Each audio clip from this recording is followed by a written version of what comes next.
Agora a gente vai para o bloco Ana, Lara e Marlon quer saber. Ana, Lara e Marlon, eu. Enfim, nesse bloco a gente vai fazer pergunta para os debatedores e a gente vai sortear quem vai ser o primeiro a responder. Vai ter direito de réplica e tréplica para complementação das respostas. A resposta é 3 minutos, a réplica 2 minutos e a tréplica 1 minuto. Então vocês podem começar tirando para o ímpar para ver quem começa. Pá. Ímpar. Ímpar, Adriano ganhou.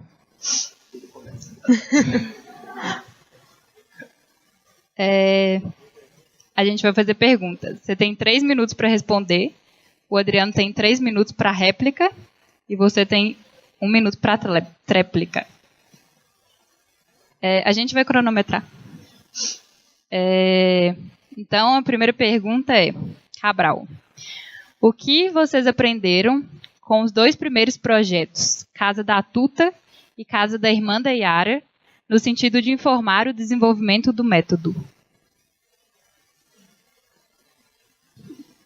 Bom, esses 2 projetos foram os projetos iniciais que a gente fez, né? E que a gente meio acompanhou, um acompanhou o outro fazendo o projeto, né? Assim, eu acho que de verdade funcionou para a gente se conhecer o que o outro queria mesmo, o que o outro pensava, como que o outro lidava com a arquitetura. Para mim deu muito para entender o modo de trabalho do Adriano, a visão dele de arquitetura, e no caso, isso vem no projeto que ele fez lá, era a irmã da Yara, né? Com a marido dela, né? E no caso do projeto da Tuta, para mim era uma experimentação assim, de formalizar, assim, de ver assim, o limite, o potencial dessa ideia de trabalhar com as etapas, de trabalhar com esse bate-volta junto com o cliente.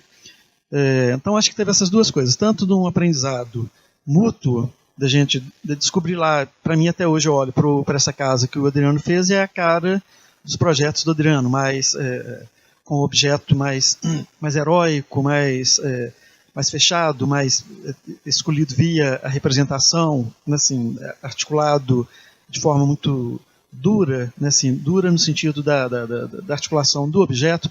Então para mim aquilo ali estava um pouco presente. Assim, eu olhando, vendo o projeto agora em retrospecto, né, assim, eu percebo isso. Então são esses 2 aprendizados. Um de ver o potencial do processo e o outro de aprender um pouquinho do outro, a visão do outro e o modo do outro trabalhar, o modo do outro ver a arquitetura.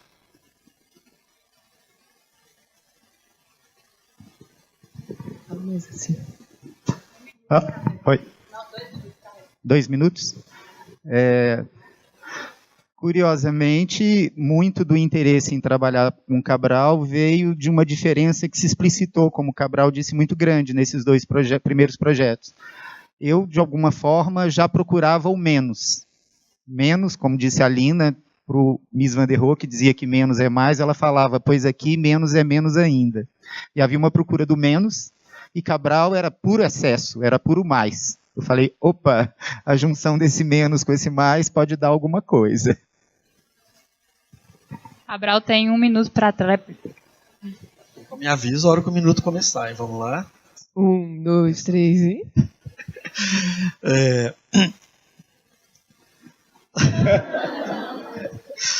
Pode bater? Para mim ali estava menos a questão do menos, acho que é mais uma questão da concisão e a questão do arquiteto heróico, a questão da arquitetura heróica, da arquitetura dura nesse sentido do heroísmo. Acho que é menos no menos, que é minimalismo, e mais nessa questão da síntese e do aspecto teórico. De uma arquitetura menos corporal e mais teórica. Pode esconder? Mas não pode ter tréplica. Não, sem A tréplica não. Agora a gente vai para a segunda pergunta e o Adriano vai começar a responder. A segunda pergunta é, se você fosse trabalhar com arquitetura hoje dessa maneira, faria alguma alteração nos processos ou dinâmicas? Quais?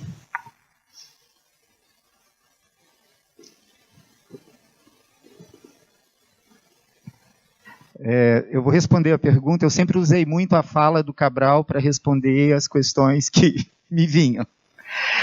Então, eu queria responder a partir de uma carta que eu recebi do Cabral já quando ele estava em Sheffield.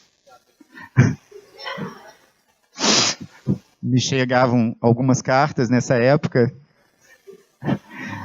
E Sheffield, sábado, 22º dia do mês de maio. O final da carta. Nessa época de imagens proliferadas à exaustão, só uma arquitetura suja a sangue pode escapar à digitalização. Meu corpo, minha alma e minha arquitetura estão alinhavados. Meu prazer, minha fé e minha produção são indistintos. Essa é minha arma possível. Essa é minha arma. Continua sendo a minha.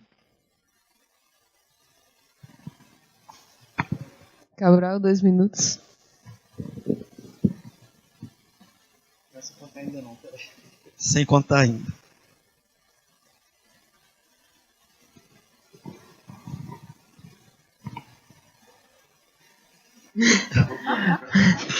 Tô contando. Não, gente, mas ele leu uma carta, correspondência particular do momento, assim, eu tenho que introjetar, né? Assim. Bom, tem uma... Né, hoje, acho que assim, eu faria tudo do mesmo jeito, um pouco que está, né, nesse texto, né, bonito do Adriano, eu não lembrava, assim, que o Adriano trouxe aí, assim, que é um pouco isso mesmo, eu manteria isso tudo, ou seja, eu faria uma adequação desse espírito para os dias de hoje com essa ênfase, né? Aí eu leria, já que você leu, eu vou ler também, né, assim, um parênteses aqui, parênteses instante. Quais palavras diriam do trabalho do céu? Né, que eu acho que dá para a gente manter hoje. Dos objetos, eu diria, são invisíveis, justamente manipulando o visível. Né? A escola do olhar, a casa da Terezinha, o que nela é belo é o que nela é invisível, apenas é descritível, é vivível. O que nela é sofrível, o que a carne sensibiliza. A arquitetura que não é do instante, que não é automática, nisto ela é secreta. Quem olhar não vai ver. Estamos no mundo do visível. Verás apenas o sutil estranhamento, uma monumentalidade discreta. Assim, o objeto não diz tudo, diz pouco, diz metade. Talvez antropólogos, arqueólogos, marcianos consigam saber da outra metade. Mas essa meia arquitetura é igual a toda outra, qualquer arquiteto para quê? Que eu acho que eu pensaria hoje o processo de projeto dentro dessa mesma lógica. A arquitetura é só uma metade de um processo, e a parte mais interessante é esse que é invisível, que é apenas vivível, que você pode apenas viver. Então, pensar o que é isso hoje, né? No mundo de Snapchat e redes sociais, o que é invisível, o que é vivível, que eu acho que, nesse sentido, teve muita mudança. Então, eu acho que pensaria muito nesse sentido. Na minha réplica, eu queria responder com imagens exatamente da casa da Terezinha, durante a obra. E eu acho que talvez ilustre o que o Cabral disse, e essa é a minha tréplica. Cadê? Não, está aqui. É aqui, ó, mostra aqui. Isso sou eu na época. Aqui. Viu? Próxima pergunta. Para o Cabral. Na sua percepção, por que quando as outras pessoas tentaram usar o método de vocês, deu errado?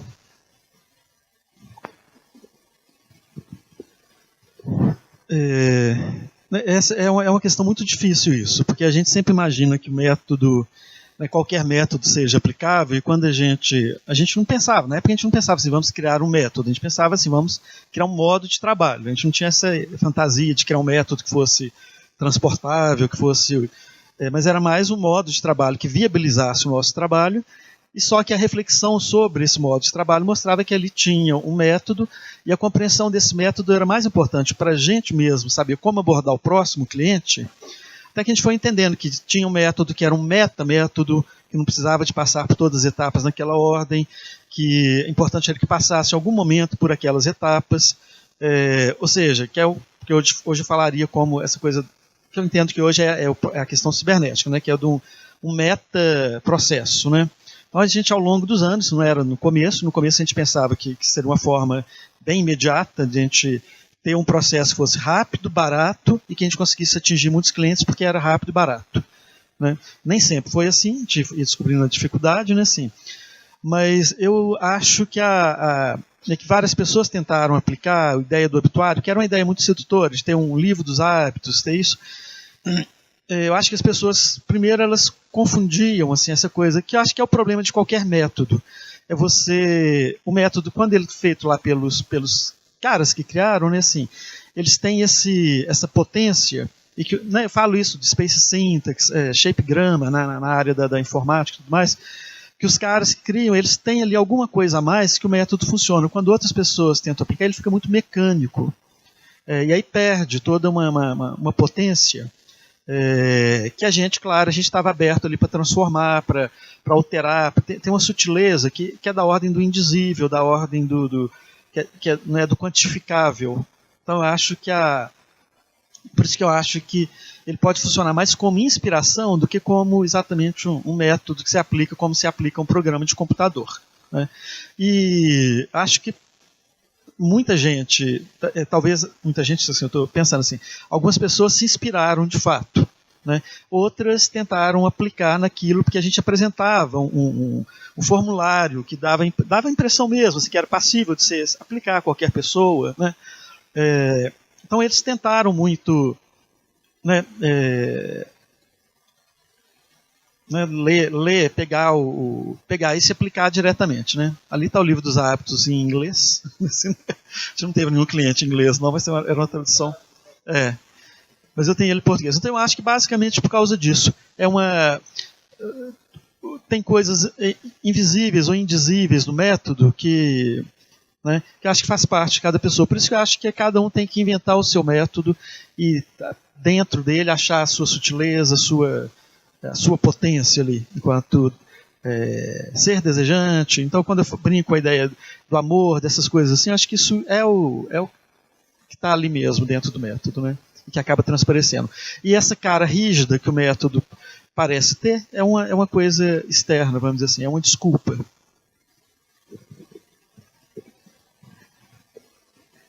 Adriano, 2 minutos. Eu acho que a gente usava o método muito como cortina de fumaça, até diante de nós mesmos e dos outros. E eu e Cabral, a gente sempre desconfiou desse método, assim, né? Sempre houve uma desconfiança absoluta disso tudo. E a gente usou essa construção de forma até um tanto alegórica, eu acho, quase que para trapacear mesmo. A gente julgava muito numa ordem de trapaça e a relação ela se dava muito a partir de um encontro.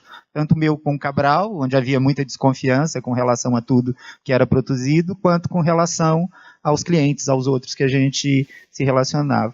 E eu acho que daí é que saía realmente o trabalho, né? Não estava nessa construção física de um método, de uma articulação ou de uma sequência de atos, como a gente apresentava.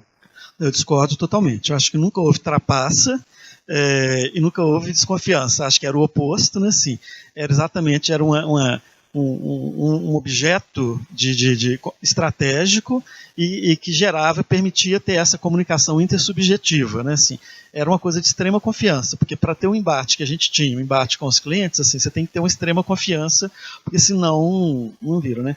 E eu acho que essa era a base. Eu acho que assim, a questão da alteridade, a questão da diferença, não era desconfiança, mas era uma confiança no totalmente diferente, no absurdamente diferente. Isso era uma aposta básica, que eu acho que difere muito dos processos que a gente vê. A gente se recusava veementemente a usar qualquer ideia de processo participativo. No início a gente rompia com essa ideia, nunca a gente usou. Agora, engraçado, ficando velho, vou até uso, né? Mas não, a gente de cara assim, não é projeto participativo, é um projeto de encontro de diferenças, de encontro de embates, vamos dizer assim. Vocês estão marcando mesmo o tempo ou vocês estão deixando a gente falar? Estão marcando. Acho que está no subjetivo o cronômetro. A próxima pergunta para o Adriano. Como o perfil de cada cliente influenciava no ajuste das etapas e das atividades? Dê um exemplo. como o perfil de cada cliente, porque vocês falaram que o método ele ia se adaptando, né, dependendo do cliente. Como o perfil de cada cliente influenciava no ajuste das etapas e das atividades. Dê um exemplo. Primeiro era se aproximar desse perfil do cliente, né? Então, uma coisa que a gente sempre tinha, a gente sempre fazia os nossos encontros, os primeiros encontros e muitos outros na casa, nos lugares desse outro. A gente ia até a casa desse outro. E uma das coisas fundamentais para produzir esse trabalho cúmplice, né, compartilhado, construído com os princípios que a gente dizia de que todo homem, cada um que trabalhava com a gente também era arquiteto daquele processo, a gente sempre se propôs a tentar criar uma linguagem comum com esse outro sujeito. E na construção dessa linguagem comum é que se fazia todo o instrumental, todo o vocabulário para que a gente pudesse estar trabalhando. Então, como exemplo, eu gostaria de dar o exemplo da casa do Plínio, que era um matemático que era professor no doutorado da matemática aqui da UFMG, e o Plínio era uma figura que, quando a gente chega à casa dele, assim, as coisas eram absolutamente atrapalhadas, como se ele não percebesse a existência daquela casa. Era uma meia num canto, um sapato no outro, uma pia cheia de vasilhas, uma cueca pendurada na antena da televisão, era absolutamente caótico. E a gente achava que ele não tinha nenhuma percepção da casa que ele morava. E o Plínio, a gente investigando para construir essa linguagem comum, a gente pergunta ao Plínio com que ele trabalhava na matemática. E ele passa para a gente uma série de conceitos da topologia, que é uma matemática que trabalha com outras dimensões. Ele quase que nos dá aula, nos ensina alguns desses conceitos da topologia, e a gente exemplifica esses conceitos com arquiteturas que a gente acha que poderiam estar respondendo a isso. Então, a gente nomeia a casa do Plínio com uma série de conceitos que vieram da matemática que ele trabalhava, que eram em dimensões que não eram das 3 dimensões que normalmente a arquitetura se relaciona com elas. Eu lembro que essa casa, inclusive, ganha um nome de casa homeomórfica, que é uma estrutura que não tem uma forma definida e que toma sua forma a partir dos acontecimentos que ela abriga. E a partir dessa investigação dos saberes do Plínio e da construção de uma espécie de, a gente até falava de um modelo analógico com os conceitos que ele trabalhava, é que a gente conseguiu fazer com que ele entrasse dentro do processo e construísse com a gente a ideia do que a gente chamou de uma casa homeomórfica. Eu não lembrava do termo homeomórfico aplicado à casa, mas é isso mesmo, né? Foi um processo muito interessante esse do Plínio, da gente trazer uma temática criando, né, os conceitos ligados a espaço, explicar para a gente devolver, né, com ilustrações de arquitetura, né? Mas eu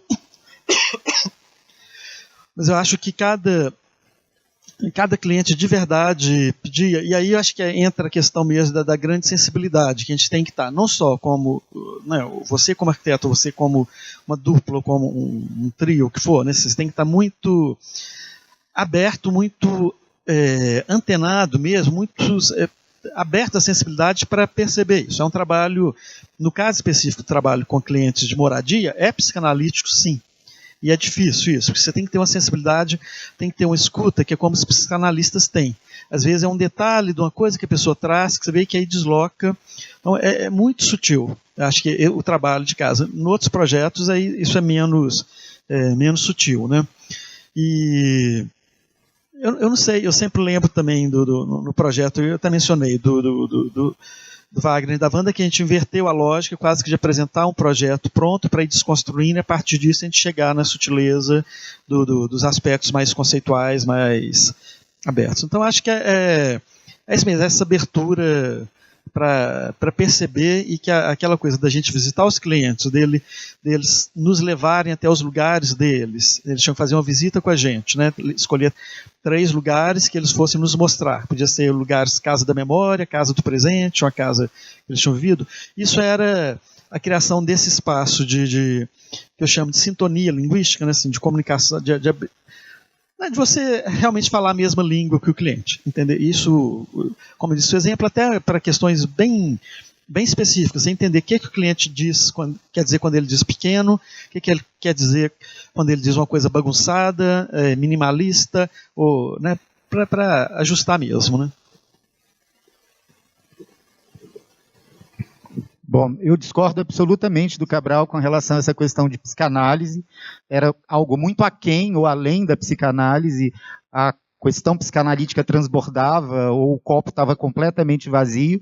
Eu gostaria de exemplificar com o primeiro projeto que a gente realmente fez juntos, né, que foi a minha casa, que eu contrato Cabral numa conversa aqui no pátio, dizendo que o arquiteto não deveria fazer sua própria casa, e eu contrato Cabral para fazer uma casa para mim. Duvidam de mim, eu falo não. Contrato o Cabral, então, para fazer essa casa. Cabral, assim, inclusive paguei ele durante um ano, 12 parcelas, quando o Cabral me cobrou, isso não é nada psicanalítico, ele me deu o preço do projeto, eu achei ridículo, assim, a gente nunca ia sobreviver com o preço que ele me deu, apesar de eu não ter um tostão, eu disse que pagava o dobro, né, e dividi em 12 parcelas, e Cabral viveu às minhas custas um ano inteiro, e a gente experimentou isso de forma nada psicanalítica, a construção de uma abordagem do outro.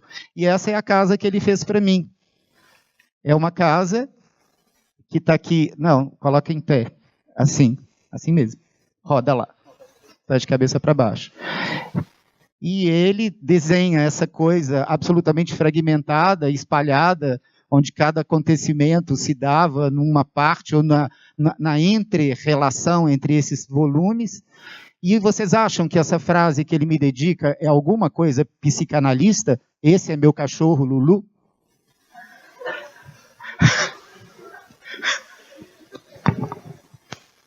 Você escreveu no meu projeto. Com a foto da Alex. A Alex era a minha melhor amiga, mas eu estava aqui, eu estava ela na casa e Deus tem meu cachorro Lulu.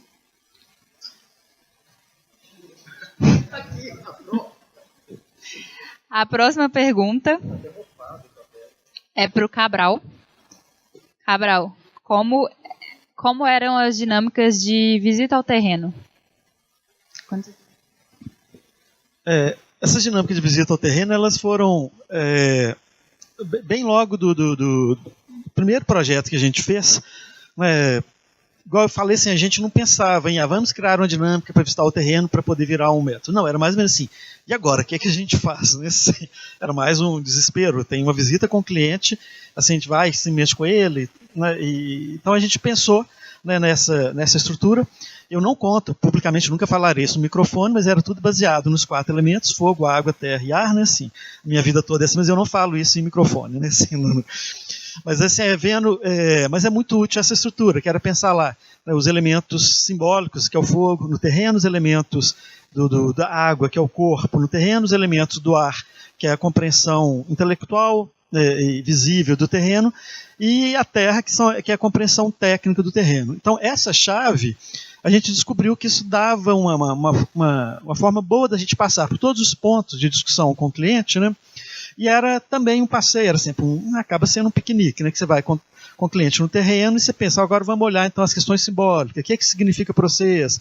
Aí eles falavam, traziam algumas coisas, né? Assim, né? Iam trazendo mesmo isso pra gente, né? E tinha a réplica da gente, que da outra vez, primeiro eles levavam a gente para uma visita e a gente pedia para eles olharem esses aspectos. Eles traziam de forma intuitiva o que é a parte técnica do terreno.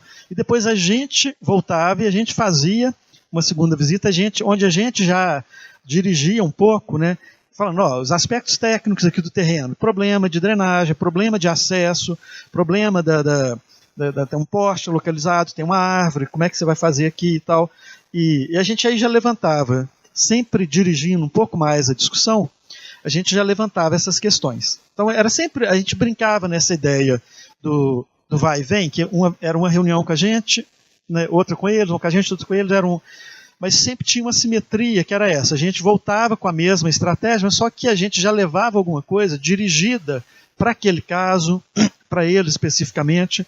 Então quando eles traziam para a gente, né, os projetos que eles gostavam, a gente depois ia levar os projetos que nós gostamos, né, mas óbvio que a gente selecionava dentro dos projetos que a gente gostava, quais projetos poderiam inspirar, poderiam provocar, poderiam trazer alguma discussão para o caso específico, às vezes do terreno, às vezes do programa, às vezes do orçamento.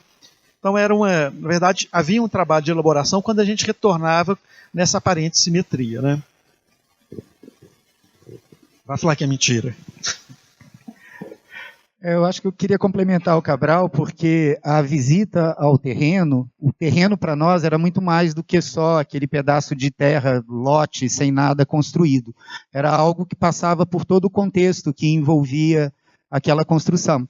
E eu queria exemplificar com a casa de uma cabeleireira, com um sargento, que era um bairro super periférico, né? Era um bairro periférico que a gente, né, ficou conhecendo naquele instante, era um bairro que estava começando a existir, e lendo tudo isso como terreno, né, olha que a casinha ela surge ali no meio dessas outras todas, né, aproximando um pouco, ela surge referenciada por uma série de elementos, né? Se vocês observarem na primeira casinha, no primeiro plano, ela tem elementos muito semelhantes a esses que aparecem nessa casinha, e que, curiosamente, esse terreno dessa casinha, ele também se expandia à medida que a gente ia construindo para o entorno.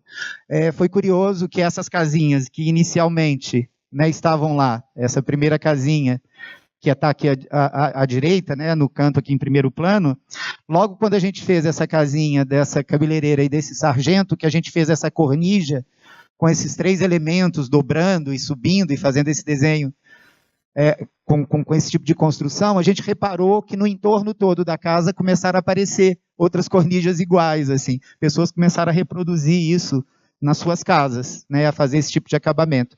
Então, o terreno para nós era tudo aquilo que, inclusive, estava construído no entorno e que pudesse implicar no desenho, nos elementos que a gente faria uso, né, para aquela construção. Então, o terreno também dizia, da mesma maneira que a gente investigava uma linguagem do outro, a gente investigava uma linguagem desse lugar, desse terreno, que nos dizia coisas que iriam ser incorporadas por essa arquitetura que a gente ia acabar propondo.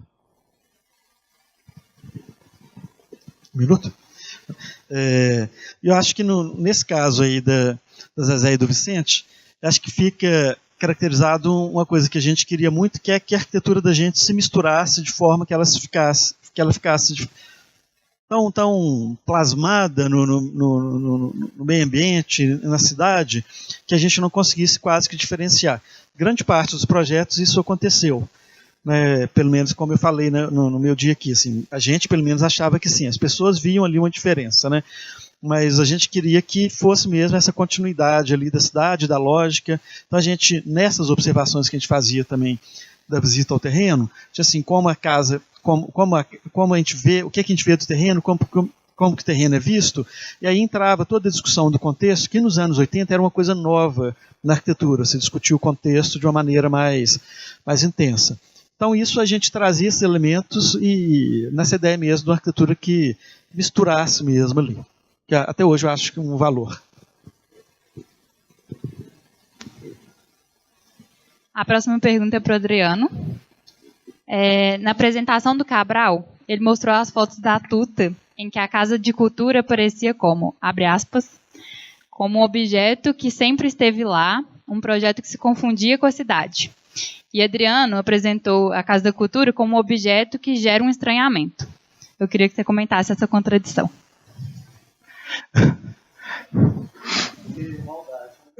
Não, essa é boa. Viu? Mas, na verdade, eu acho que essas duas coisas se complementam aqui. Aquilo que sempre teve lá, a partir do abismo que existe entre eu e cada coisa que faz parte do meu cotidiano, por mais perto que ela possa estar de mim, no momento que eu identifico e que eu assumo, que eu aceito esse abismo entre eu e cada outro, e cada outra coisa, ou outro elemento que pode estar ao meu lado, né? De verdade, eu sou sempre estrangeiro diante daquelas coisas que estão na minha vizinhança, que estão próximas de mim. Eu acho que no momento em que eu aceito esse abismo e eu me considero ou me vejo como estrangeiro nesse lugar de reconhecimento que parece que é meu, eu passo a estranhar aquilo que está na minha vizinhança. E eu acho que tinha essa sutileza, esse jogo mesmo entre algo que parecia que sempre estava ali e algo que, a partir de um momento, no momento em que esse abismo é evidenciado, passa a ser estranho para mim.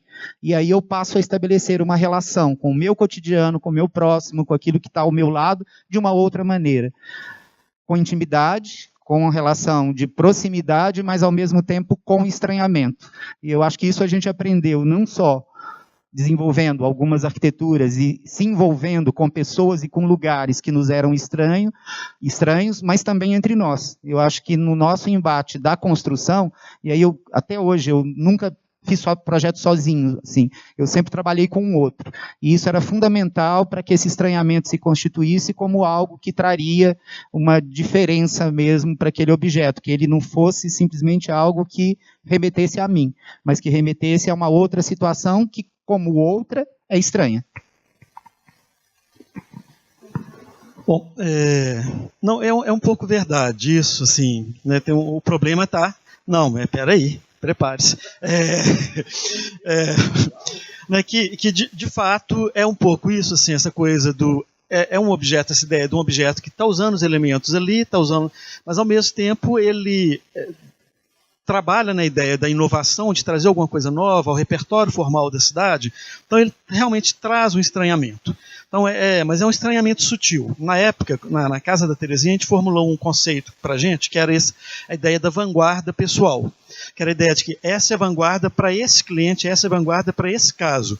Para os arquitetos, aquilo pode ser a coisa mais convencional, menos interessante, mas para aquele cliente, para aquele caso, aquilo era ele amanhã. A gente brincava. Esse é esse cliente amanhã.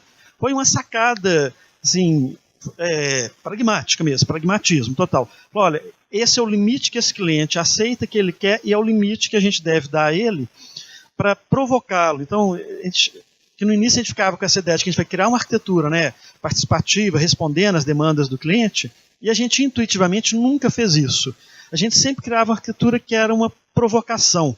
E os clientes começavam a demandar isso. Eu lembro no caso da Terezinha que eles vieram e falaram assim: não é isso que a gente pediu, mas é isso que a gente quer agora, vocês não arredam uma linha desse desenho. A gente ficou muito assustado mesmo, a hora que a gente entendeu isso, eu falei assim, mas o que foi isso? O cliente sacou, falou, olha, não era isso que a gente demandou de vocês, mas isso que vocês estão trazendo é isso que a gente quer e vocês não arredem, lembro do Tigrinho falando isso, não arredam uma linha desse desenho.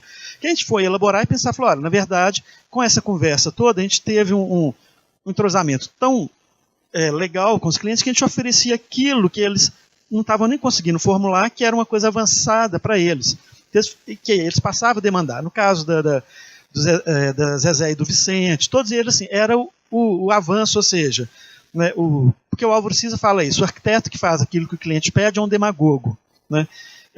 E nesse sentido, é um pouco verdade. Você está no outro patamar que você pode oferecer a ele algo que também tire ele do lugar. Nisso a questão da alteridade era fundamental.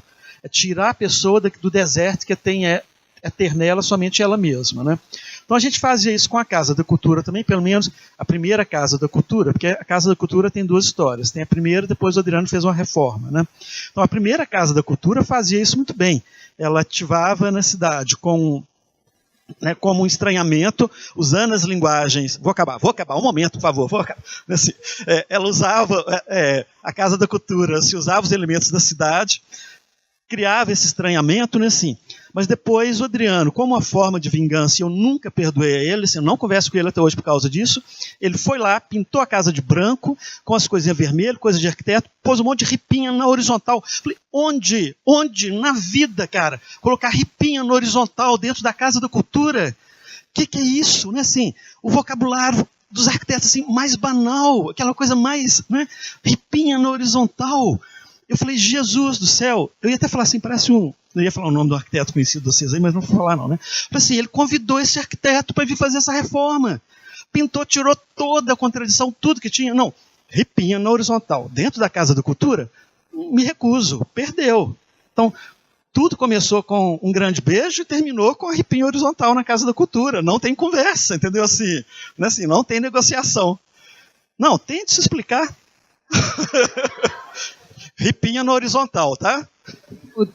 Em 1 minuto. Ripinha na horizontal. Eu gostaria de pedir para vocês, como coordenadores dessa coisa aqui, assim, desse acontecimento, eu gostaria de ter 2 réplicas de 1 minuto.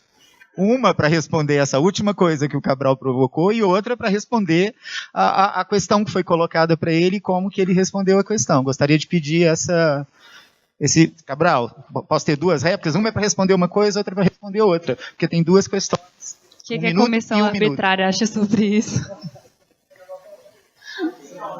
Ok. O público concorda? Não. Aí finaliza. Não, eu não tenho 2 minutos, eu tenho 1 minuto e 1 minuto, ok? É 1 minuto e 1 minuto. Não, primeiro minuto é sobre o Cabral vir falar de um não estranhamento diante dessa questão que passa para o outro, né?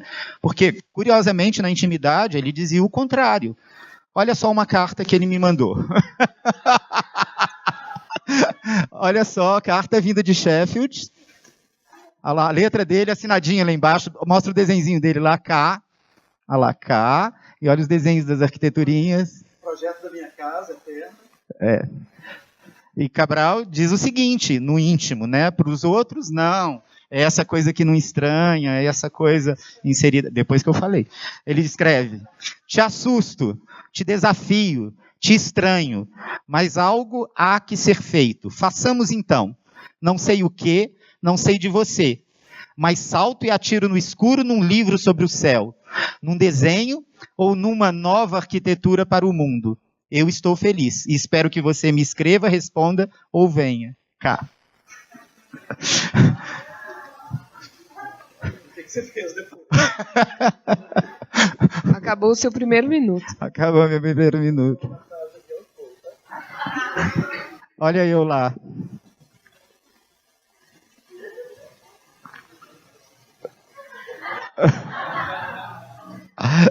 Peraí.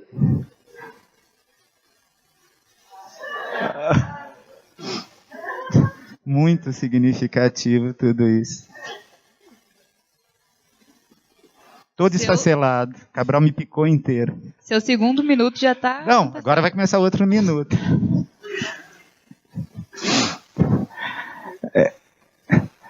Cabral, ele sempre, nos nossos projetos, ele nunca quis que as coisas terminassem. Quantas vezes a gente deixou aquela rampa desesperado, porque já estava na hora do encontro para apresentar algum desenho possível, construível para os clientes, e o Cabral enrolava.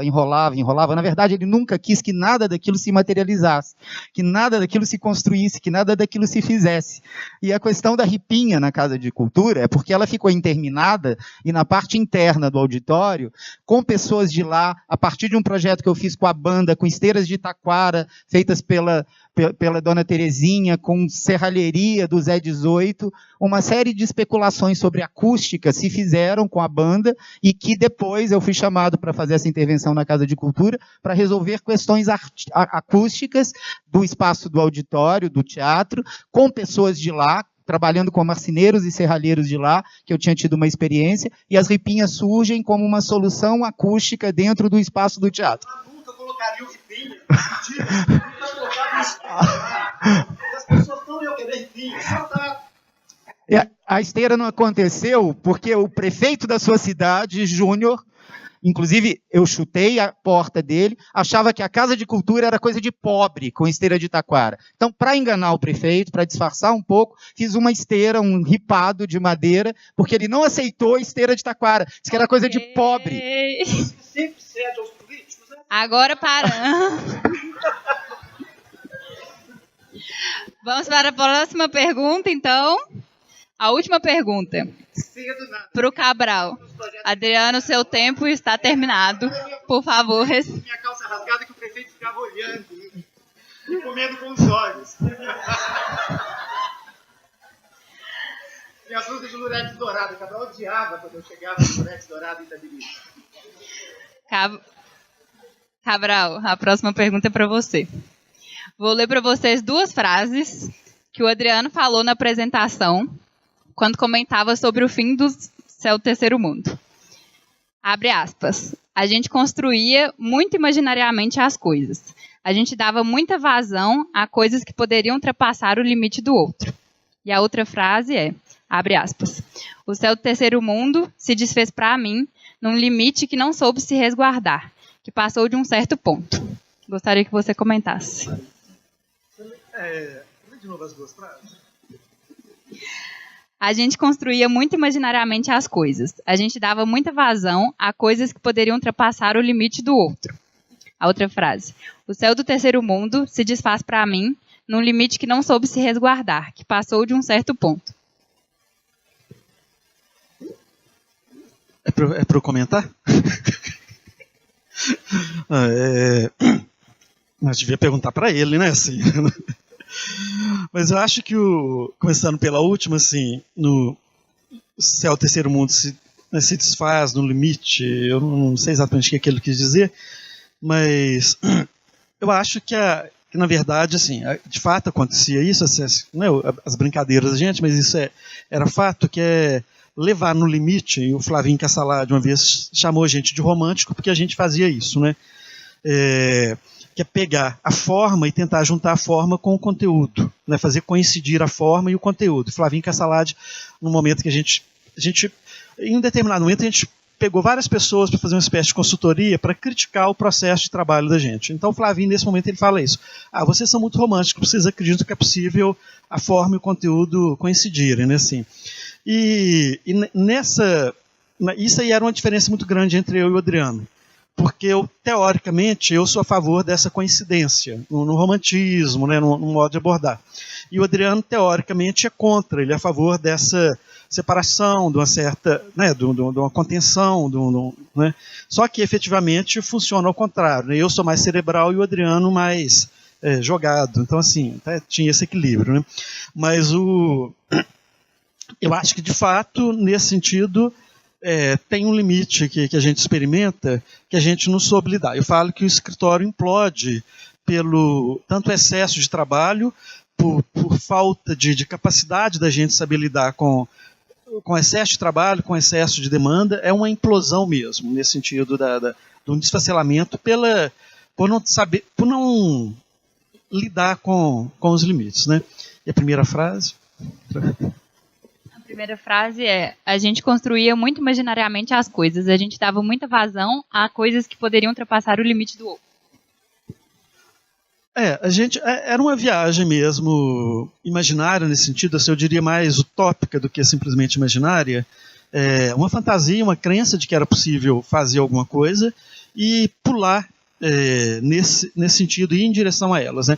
Uma metáfora que a gente usava era uma imagem, sei lá, que os índios falam, né, aquela coisa assim, quando você tem um jacaré, né, vai te morder com perigo, algo que você deve fazer é pular na boca dele e segurar. Então isso era uma metáfora que a gente via no cotidiano da gente, assim, qualquer sinal de um perigo, tudo a gente pulava, que era estar mais próximo daquele problema, daquela questão, daquela tensão, era a maneira de lidar com ela e de conter. Né, assim, e isso aí a gente se ajudava mesmo, assim, nas diferenças, né, cada um fazia uma coisa. Né, assim, eu contei para vocês aquele caso que o Adriano, no nosso primeiro cliente possível, né, que era o único cara que queria pagar o projeto, o Adriano brigou com o cara no telefone, dispensou, e eu falei, gente, eu aqui precisando pagar minhas contas, tudo. Adriano, não, o senhor procure outro arquiteto da sua laia, alguém... Nossa, foi mesmo. Assim, eu fiquei, a partir desse momento, a gente combinou, separando, então assim, contato com o cliente primeiro, eu fazia, que eu era mais, né, cordato, vamos dizer assim, né, mas era verdade, a gente diferenciava, e várias outras coisas se passava por ele que eu não dava conta. Então, você descobrir os limites de cada um, descobrir o potencial de cada um, isso eu acho fundamental no trabalho de equipe. Mesmo que isso funcionava muito bem porque a gente tinha esse saber mesmo, né, descobrir isso. 2 minutos. Fala que é mentira. Não, eu só discordo porque é justamente o contrário. Assim, eu sempre fui a questão racional e o Cabral sempre se julgou para além ou para quem da situação. E isso, claro, que foi gerando circunstâncias impossíveis de serem administradas. E como exemplo, mais uma carta do Cabral, escrita domingo, para vocês verem quem tem razão, quem que se joga e quem não se joga. Domingo. Billy Roy canta debochada e imperativamente desses amores que prescindem, por serem tão grandes e absolutos, prescindem até do objeto amado. Eu não tenho saco para ser amado assim. Quem que é intempestivo e que se joga e que não se joga no caso? Tá óbvio aqui, né? Eu era a razão dessa história. Cabral tem 1 minuto para a tréplica. Gente, a gente não. Isso tudo. Eu tô achando que foi tudo programado. A gente tá ensaiando há uma semana. Não, essas cartas, isso é jogo baixo, né? Vai começar a contar meu minuto? Não, na verdade, eu acho que assim, um dos grandes problemas do Adriano, né, assim, a razão pela qual eu não aceitei ser parte da banca dele de doutorado nem de mestrado, né, assim, porque eu conheço onde é que estão os dilemas dele, é essa distância entre o discurso e a prática. Né? Então ele tem um discurso, que é essa coisa do corporal, de se lançar e tudo, e se você pegar qualquer objeto que o senhor faça, qualquer banco que o senhor faça, é um banco que a gente não consegue sentar, é um banco que não cabe o corpo para você é uma coisa teórica, mental.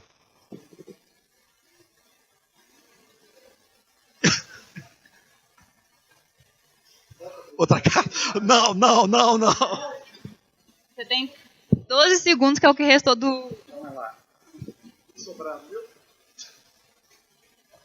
Veja se eu tenho algum problema com o banco. Olha só como eu escalo as coisas. Deu tempo. Bom...